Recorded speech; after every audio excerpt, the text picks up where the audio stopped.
Welcome to Boring History for Sleep. Perhaps you found yourself here searching for a bit of calm. Maybe you're hoping to drift off while listening to a boring story from the distant past. If so, you've come to just the right place. This is a boring history video, made just for those moments when your mind craves gentle storytelling and ambient sounds, something soft, soothing and slow. Whether you're a loyal boring history sleeper, a curious traveller in time, or simply looking for a soft-spoken history documentary to fall asleep to, you're among friends here. Tonight, we'll gently step back into the colder months of the medieval world, a time when fields lay fallow, the nights grew long, and daily rhythms slowed under layers of frost and silence. In this episode, What Medieval Farmers Did All Winter, we'll explore the quiet labour, the rituals, and the slow endurance of winter life. This is not a tale of kings and castles, but of villagers and stewards, sheepfolds and spinning wheels, and of the steady beat of passing time. You're not expected to stay awake through it all. In fact, the quiet pace of this boring history for sleep is meant to help you rest. You may find yourself drifting somewhere between waking and dreaming, perhaps imagining the scent of hearth smoke, the soft crunch of snow, or the warm scratch of woolen cloaks. Each part of this calm bedtime storytelling journey is crafted to be soothing and richly detailed, but never too exciting.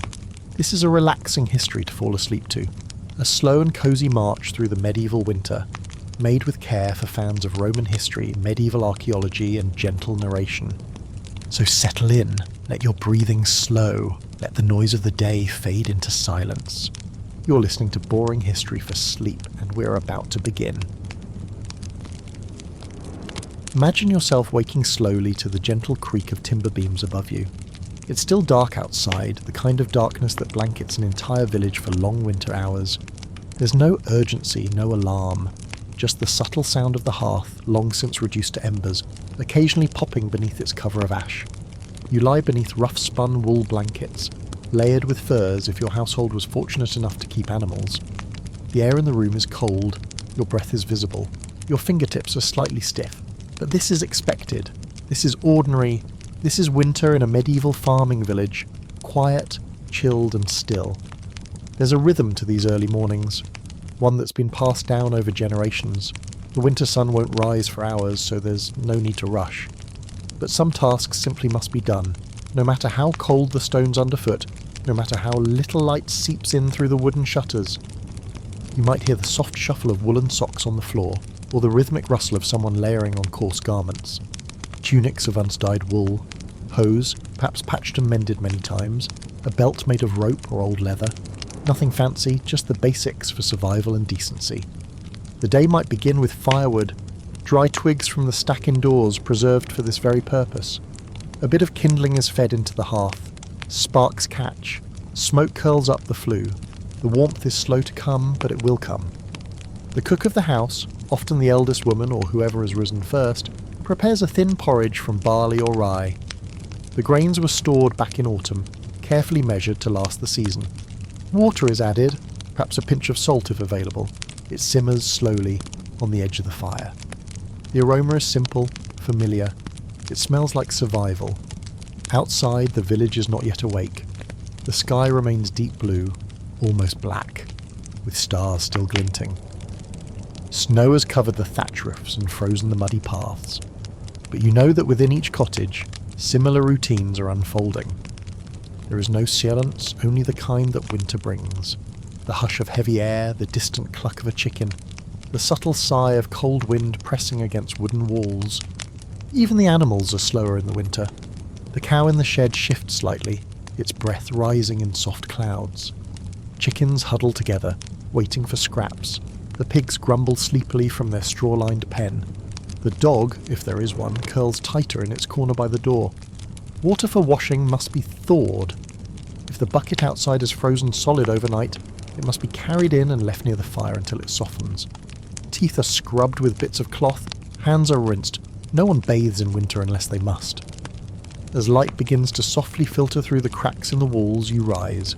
Not quickly, just steadily. Your body remembers what it means to live this way, to stretch stiff joints, to breathe deep the wood smoke, to begin another quiet, cold day. You are not alone, you are one of many, a villager among villagers wintering together beneath a silent sky. Now that the first light has begun to slip through the slats in the shutters, the work of the winter day begins, not with ploughs and planting, but with subtler, slower labour. Unlike the warmer months of frantic sowing, harvesting and herding, winter life is more about tending, mending and preparing.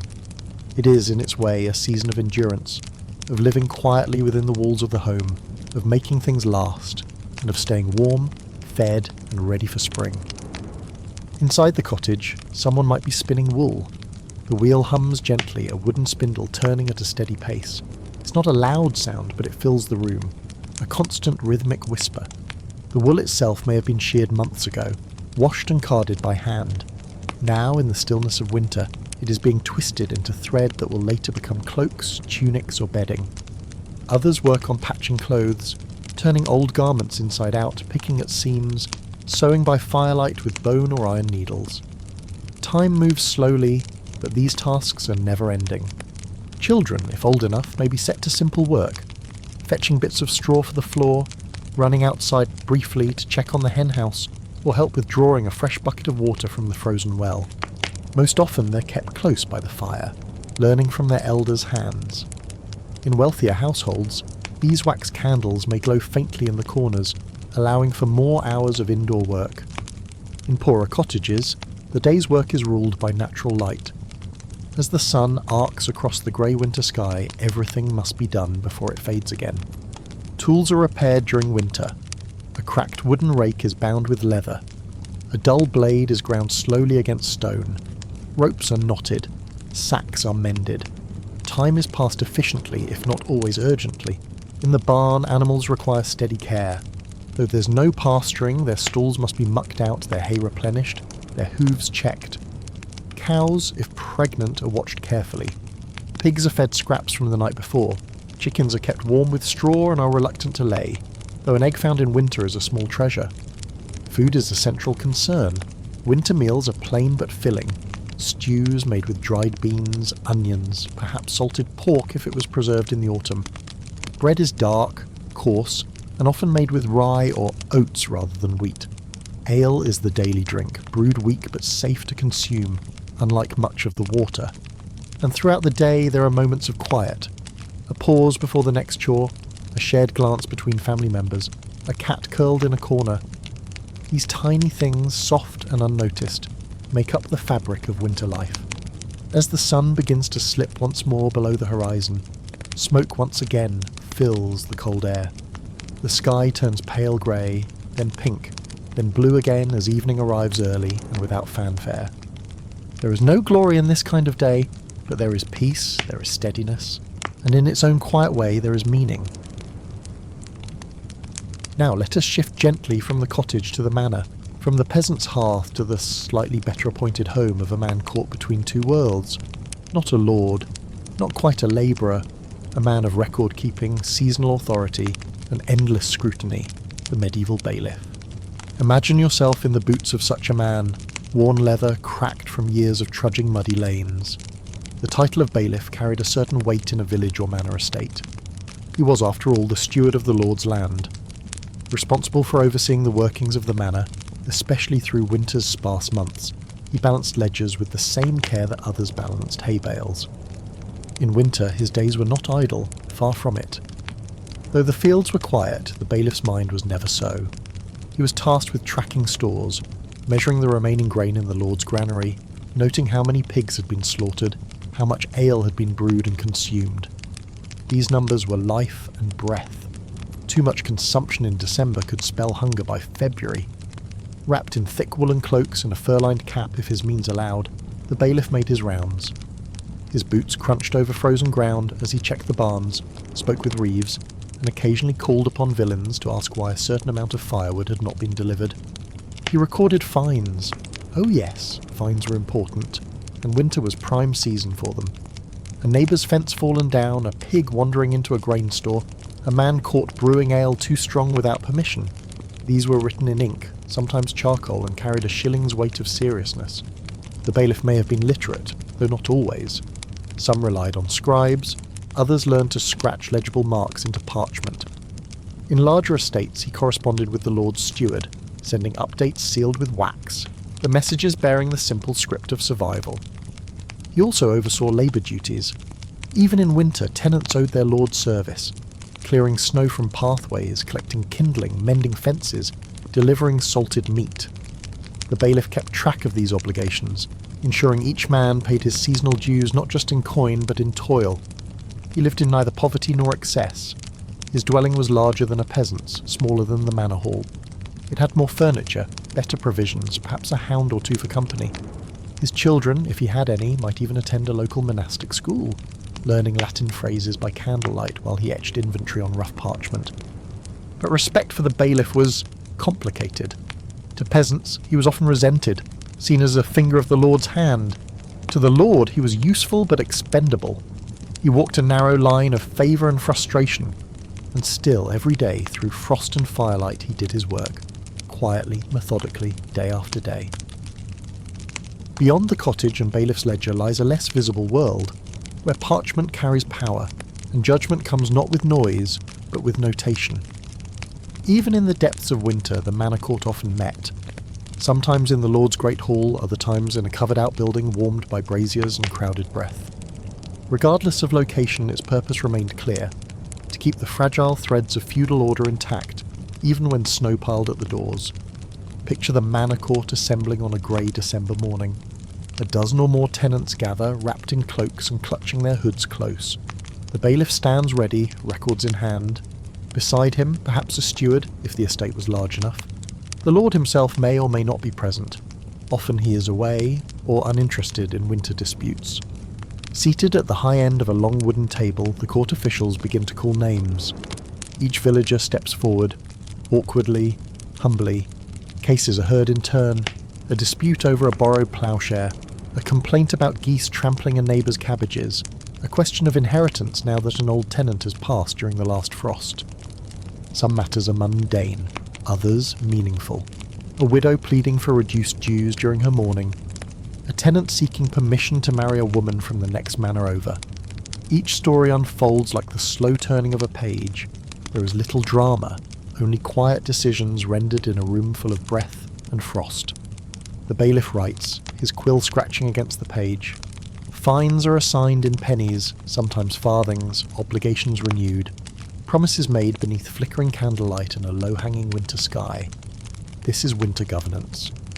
Not through speeches or proclamations, but through continuity, through documentation, through slow, unyielding routine. And for those involved, it is not simply tradition, it is survival. After the court there may be warmth, a shared cup of warm ale, or mulled wine if one was lucky. Some manors even provided bread to those who travelled far to attend. In this small way, the manor acknowledged the hardship of winter, not with compassion exactly, but with practicality. As the crowd disperses, the court officials linger. The steward ensures his notes are consistent with the bailiff's.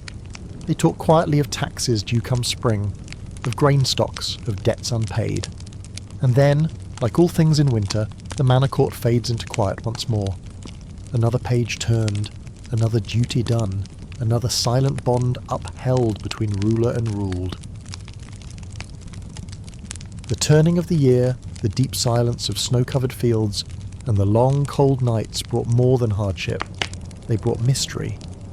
For medieval people, winter was not simply a season of survival. It was a sacred, even superstitious time. A time when the veil between the known and the unknown felt especially thin. And within this quiet world, belief wove itself tightly into daily life.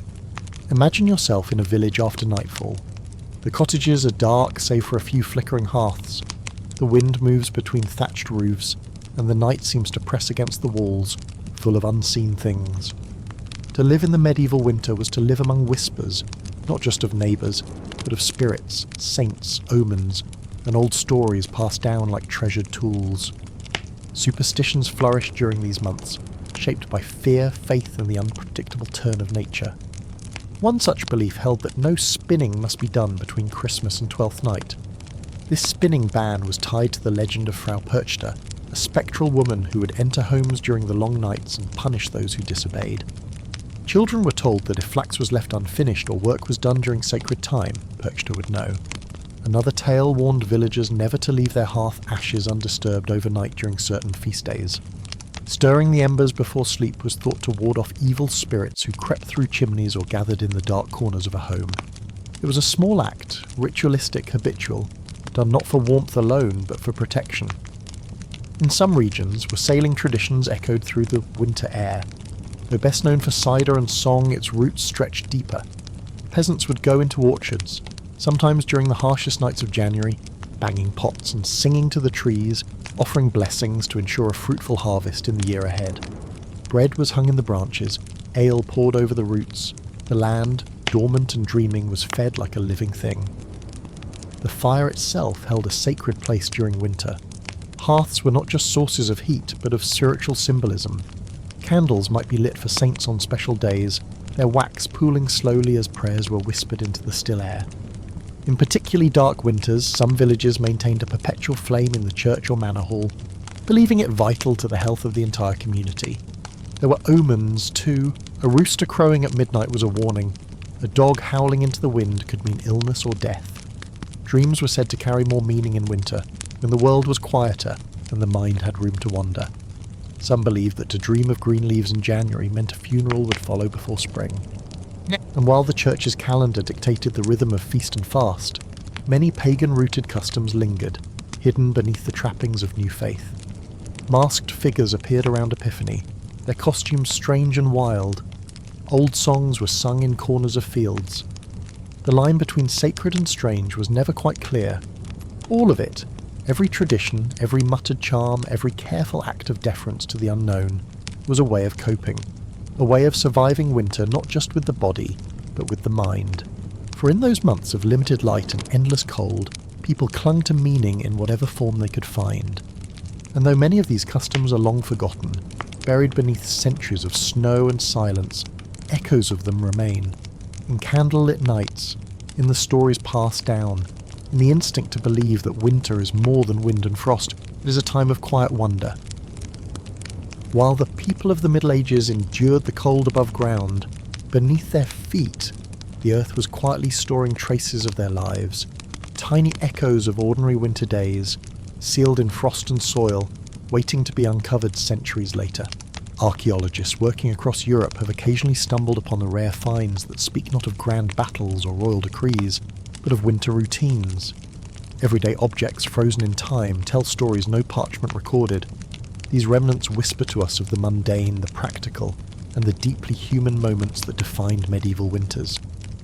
Imagine a wooden comb worn smooth from years of use pulled from a peat bog in northern England. Its teeth uneven, some broken, likely dropped while a villager leaned over to retrieve ice-hardened reeds, or perhaps lost from a traveller's satchel on a cold walk between settlements. That comb now rested in a museum, its shape still echoing the fingers that once held it. In the lowland regions of Scandinavia, remains of thick woolen mittens have been found buried deep within the soil of abandoned longhouses, mittens carefully stitched, patched and repurposed multiple times. Their fibres tested and dated to the 13th century. These mittens, remarkably intact, were likely lost or discarded during a particularly harsh season, then preserved by the cold ground and time's slow hand. Archaeologists in France unearthed a tiled hearth floor in the ruins of a collapsed cottage. Scattered across it were traces of ash, tiny splinters of burned wood, and a small iron kettle, warped by fire but still recognisable. It had likely served as the heart of winter life for an entire household. Sitting around it, the family once warmed their hands, stirred their evening stew, and perhaps shared quiet stories during long snow-covered nights. In the frozen soil of Central Europe, a child's leather shoe, no longer than a handspan, was found beneath the remains of a collapsed stable, perfectly preserved. Its seams hand-stitched with a needle and gut thread. Researchers believe the child may have been playing while their parents tended to the livestock, the shoe forgotten in straw, later buried by time. That tiny shoe speaks volumes of warmth, of family, of silence. And then there are the less visible finds, microscopic remains of soot in wall crevices, suggesting that villagers propped candles at certain angles in the winter for better light. Bones of salted fish stored in barrels, buried as waste in cold months when food was rationed precisely. charred seed husks near hearths showing evidence of indoor threshing or failed winter germination. These are not the discoveries that make headlines. They are not gold coins or jewelled brooches, but they are the true treasure of winter history. The fragments of everyday lives, forgotten and unfamous, yet deeply telling. Each object, when uncovered, is like lifting a curtain from a sleeping memory. The archaeologist's hands are gentle, their tools precise. Dirt is brushed away, measurements taken, a photograph, a label, a quiet moment of recognition. And somewhere, in the hush of the lab, the modern world leans close to hear the faint, steady rhythm of the past. Of people living simply, surviving gently, one winter at a time. While the villagers huddle by hearths and spun wool with reddened fingers, a different world carried on behind stone walls, warmer, grander and distant from the muddy lanes of the village. The manor house, or in some cases the small castle, stood at the top of the social hill, figuratively and often literally. Here, life in winter moved to a quieter but more comfortable rhythm. Imagine a high-ceilinged hall lit by the flicker of dozens of candles and the steady blaze of a central hearth. The air is thick with the scent of oak smoke, beeswax and dried herbs that hang from beams overhead. The stone floors are covered with rushes scattered with rosemary and lavender to mask the smells of daily life. The windows are narrow slits, blocked by thick shutters against the winter wind. A noble family is seated at a long table set with trenchers of coarse bread, wooden platters bearing preserved meats, hard cheeses and spiced wine. The food is richer than that of the peasants. Though not fresh, it is flavourful, drawn from cellars well stocked in autumn, and larders guarded carefully by stewards. A roast pheasant, dried fruits from the last harvest, perhaps even sugared almonds, imported luxuries made more precious by the cold. Their garments are of wool and linen, but finer in weave and dyed in colours peasants could not afford. Blues, deep reds, even traces of green, all worn in layers, lined with fur where possible. The noble lord might wear a hood edged with fox, while the lady's sleeves trail with embroidered vines stitched in silk. Comfort was a display of power, and winter was its proving ground. But despite the material advantages, time still moved slowly in noble households during winter. There were no military campaigns, travel was limited, the entertainments were modest. Storytelling, poetry and music by the fire replaced hunting and feasts. Troubadours might visit, singing old romances or tales of distant lands, Italy, Jerusalem or the icy waters beyond the North Sea. The children of the manor were tutored in reading, manners, and perhaps a bit of Latin by a chaplain or literate steward. They played quieter games, chess, dice or storytelling riddles. They learned not only how to rule but how to wait. Winter was a season of patience, even for the powerful. The household staff continued their duties, though in relative comfort compared to their village counterparts. Cooks tended the great kitchen, maids refilled braziers, and stewards managed inventory and deliveries from tenant farms. The manor was a small, self-contained world, and each member of its staff helped keep it warm, fed and orderly through the frozen months. And then there were rituals. The lord would host a Yuletide feast, inviting local clergy and lesser tenants for a single symbolic show of generosity. A roasted boar's head, perhaps, brought in with ceremony. Minstrels playing softly near the walls. It was not only a celebration, it was a performance of power, hospitality and piety. Even in leisure there was structure. Even in warmth there was hierarchy. So while peasants endured the cold with quiet persistence, the noble class passed winter in soft cloaks and candlelight surrounded by tapestries that whispered stories of saints and battles, and ceilings that kept out the snow. A Fürsten Olives. Same season. A contrast not just of comfort, but of perspective. Beneath the noble family's quiet luxury lay a world rarely illuminated by the flicker of the great hall's fire. A world of movement in the margins, of labour performed in silence, footsteps on cold flagstone, unheard by those above. These were the servants of the medieval estate, those who ensured that comfort for some could be sustained by the effort of many. Imagine a kitchen still waking in the blue light of early morning. The cold has settled deep into the stone floors. A scullery maid, young and weary-eyed, is already at work scrubbing pans blackened from last night's meal. Her hands are chapped, her sleeves wet. She works by habit, barely thinking, only listening to the scrape of metal, the dripping of thawing water, and the faint hum of others stirring nearby. In the pantry, the Kitchener tallies what remains. Smoked fish hung from the rafters, barrels of salted meat sealed with wax, dried beans, honey ale, all must be rationed wisely. Waste is a kind of treason in winter, and the noble family must never feel the season's limits. A young page boy tends to boots by the door, brushing away last night's mud. Another lights the braziers in the solar, where the lady of the house will soon sit to stitch or read aloud. The steward walks the corridors quietly, parchment in hand, checking the names of those who've worked their turn at firewood, chamber cleaning or meal preparation. In some estates, winter meant fewer guests and less pomp, but never less vigilance. Every draught through a door, every shortage of coal or oil was noted.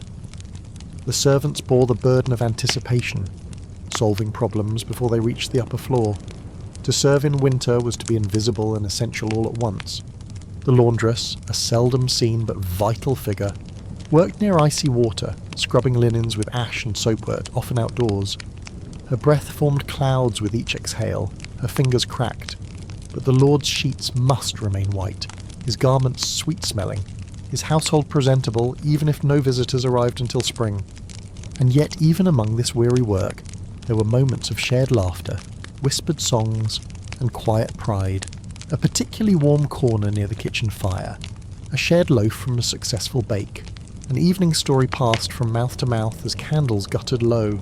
There were hierarchies even here, the steward and the chamberlain near the top, the cooks and falconers in trusted roles, then the footboys, the maids, the youngest of the stable hands, often sons and daughters of tenant farmers, earning favour for their families with each task performed well.